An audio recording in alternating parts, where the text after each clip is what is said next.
A new Marist College poll shows that 59% of New Yorkers want Cuomo to resign. And if he doesn't, that same 59% thinks the state legislature should impeach him. But will he resign on his own? 2 on Your Side's Claudine Ewing joins me now.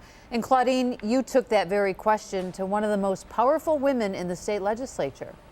Mary Alice, you're right. That person is Peoples-Stokes. We spoke one-on-one today. She knows the pressure is on for Andrew Cuomo, the governor of the Empire State.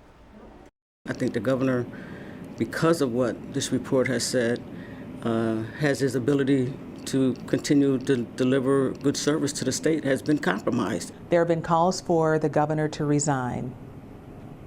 The president has said he should resign. Members of Congress, members of the state delegation. Where do you stand? Well, I, in many ways, see this issue as both a political one and also see it as a legal one. I honestly do believe that he should resign, but I also honestly know that he won't. Some of your colleagues in the state Senate said that right now the governor shouldn't lead, can't lead because he's not credible. Do you feel the same way? From a personal perspective, yes.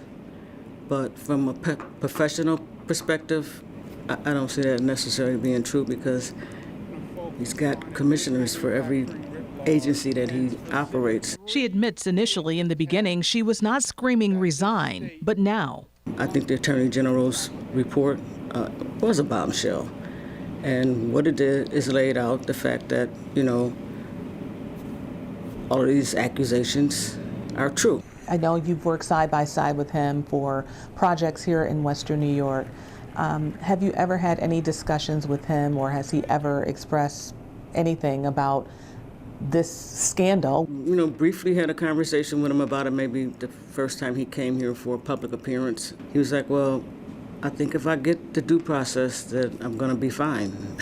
And I was like, well, there are laws and there's a level of morality against what you've been accused of. And it's not a good look, Governor, at all.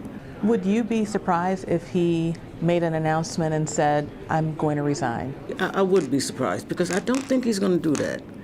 But I would be enormously grateful. And the Judiciary Committee now must look at the AG's report. If they find articles of impeachment, it then goes to the Assembly for a vote. Peoples-Stokes expects it will pass before the end of September and then on to the Senate. Once impeachment is approved, Cuomo has to immediately step aside. Kathy Hochul steps into that office. We'll have much more at 6 o'clock. In the Information Center, Claudine Ewing, Channel 2 News.